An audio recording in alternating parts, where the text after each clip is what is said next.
way of updating the look of a room is with paint, and the colours that are on trend for this season are really big and bold and beautiful and rich. Our living room is now blank canvas to work with. It's very neutral, but when you're working with a darker colour, you want to make sure that you get the look right. You want the finish to really look like a professional has done it. So I've actually brought in a really good friend of mine, Mark, who is a professional painter, who's going to be able to help us create a very professional look with some good techniques. Hey Leah, how you going? Good. I've told you before, good painting starts with good preparation. Yeah. We want that best finish. So what we're going to do is a bit of sandpaper, a dust brush, and some gap filling, okay? I've got a bit of sandpaper there for you. Thank you. Let's give these walls a bit of a sand. Sounds good.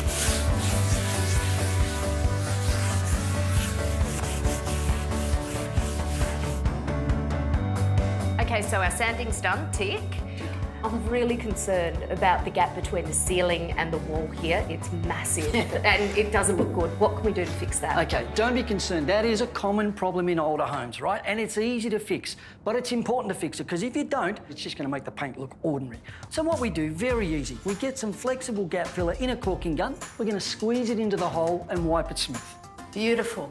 Smooth that off with our caulking tool. Then you get yourself a damp cloth and wipe it over. That looks so much better. I can't believe how quick that was. Well, that's all we need to do. Let it dry and we're good to paint. Too easy. My turn.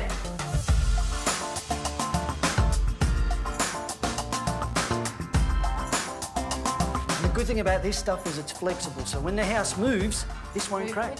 You've thought of everything, buddy. Our living room is now prepped. So, I'm going to give you a couple of tips on how to cut in, even though we've got masking tape. When we load our brush, we dip it in the paint, but we only load the brush about halfway. So it's not carrying too much paint. Now remember, we're doing a feature colour here, so it's critical to get straight edges, and that's why you need a great brush. When you go to paint, put your paint on away from the edge first, because there's a lot of paint on the brush. Yeah. Now you go back with less paint, and if you angle your brush on a 45-degree angle, the corner of that brush is the only thing touching the edge, and use the fat side of the brush to smooth it off. Great, okay. You can finish that, I'll get up there. Okay.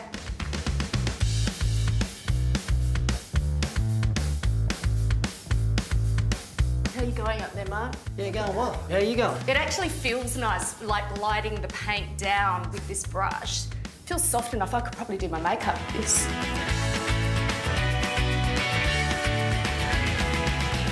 This is without question my favourite part of the whole process, because finally we get to roll and get some really solid colour on these walls. Yep. Is there something and a way that we should be doing? Yeah. Now, like a good quality brush for cutting in, we want a good roller to roll, because it'll put the paint on smooth. We load them up properly with paint so that they're not dripping all over the place, and use the grill of the tray because that loads the roller evenly. It's not dripping everywhere, but there's a lot of paint. So because of that, start in the middle of the wall so I can roll that paint up and down rather than starting at the bottom or the very top where you can't spread it out. Yeah, good point. So you start there, and what happens is the paint just glides and you hear that. I love That is what a sound. good roller does.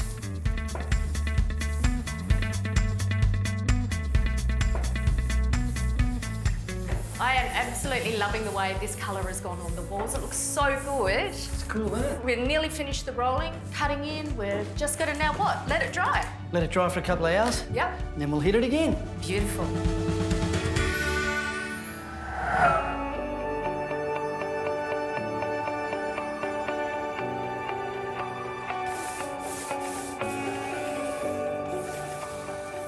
Previously, this room was so bright and so glary, it was a really difficult space to be in.